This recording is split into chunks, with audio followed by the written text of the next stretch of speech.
Is part of the 7-Eleven Freedom Air Show here at Clear Lake near Houston, Texas, and he never disappoints the crowd. Look at that. We've just gotten word the Squire Shop is now back in the pits with Mickey Riemann. What happened? Jim Hendrick. We'll try to find out right now, Don, as Mickey Rieman's coming out of the truck. Mickey, what happened out there? When we had the problem early this morning of the broken propeller, it also broke one of our fuel tanks. It just ruptured from the big vibration, and we didn't have time to fix it, and it's surging off the corner. When I get into the corner, because we're missing this one fuel tank, it tends to quit. And I got down slow, and I couldn't keep it running. It just shut itself off. Providing you can now make the final, what will you do to correct that? I will get that tank back in. We won't have that problem. And I wouldn't be surprised if the Squire does make the final. Here's the final preliminary run for the day. You see the Bud, the Renault, on down the list. Time to go racing. Here they come down the main straightaway now for the final preliminary race of the day. You see the Light All-Star, the Joe Ritchie Spirit of Detroit, Renault on the inside. Here they come for Heat 2B.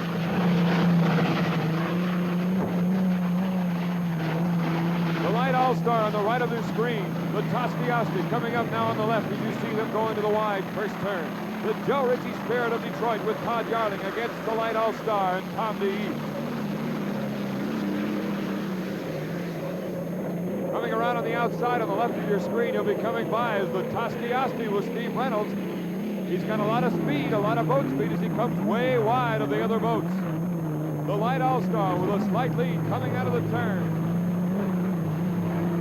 Joe Ritchie Spirit of Detroit slowing down. They've got power problems. There's the Miss Renault with Milner Irvin in third place. The Budweiser way back.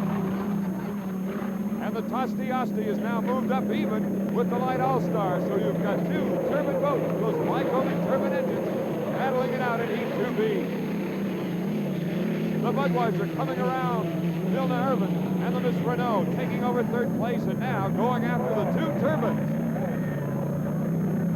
The Light All-Star with Tom DeEast first place. Steve Reynolds, Batman, and the Tosti giving chase. Let's check the speeds now here on lap number one. They're pretty good. For the Tosti, 119.8 miles per hour. The Light All-Star, 118. And the Budweiser, 112 as he moves into third place. These two boats, very light, low center of gravity. I would be surprised if either driver is letting off at all when they go around that very large turn. And now going down the main to the back straightaway. The Texmo with Buck Thornton. The tunnel hole with those three Mercury outboard engines.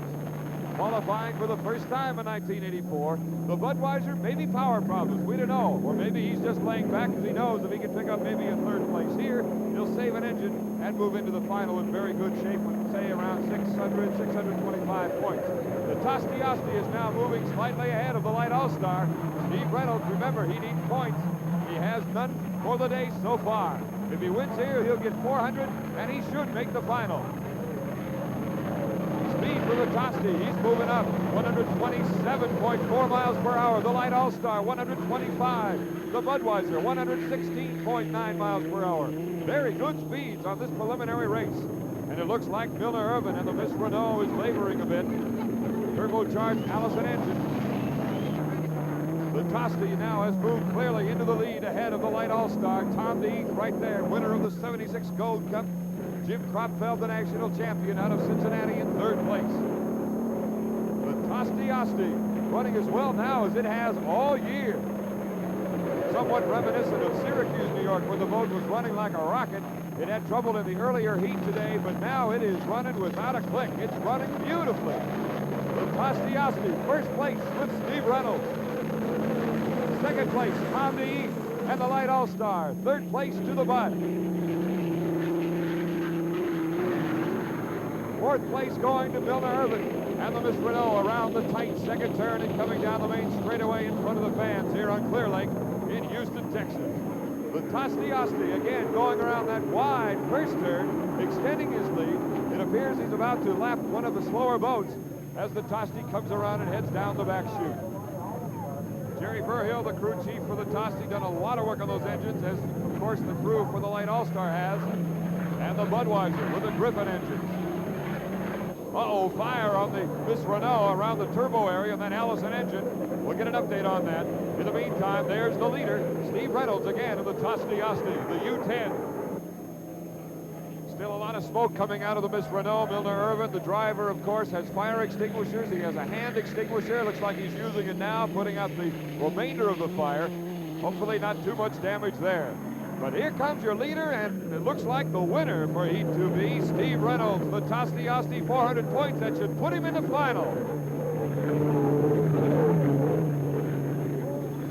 Here come the beer boats. Second place, the Light All-Star, 300 points for the day. They will not make the final. But the Budweiser with 225 in this heat, 625 for the day. The Bud is in. So the Tosti Asti with a heat victory and looking strong for the matchup with the Budweiser in the final. Let's go down to Jim Hendrick. Oh, let's get out here. Here's another long. It was American Speedy Printing with Ross Sider. The last heat had one in a long time, and this guy hasn't seen the victory flag in a long time either. So that's what it's like to win one, huh? That felt great, Jim. It really did. You nailed it right on the start pretty good. Yeah, I'll tell you what, I'm really pleased with that Light All-Star, too. I mean, that boat is really running strong. I mean, Tommy was right there, and I was right there, and we went up the back chute together. He nodded at me, I nodded at him, and said, "See you later, Tom." He's really running fast. And part of the 7-Eleven Freedom Air Show, the Thunderbirds over Houston, will return in just a minute.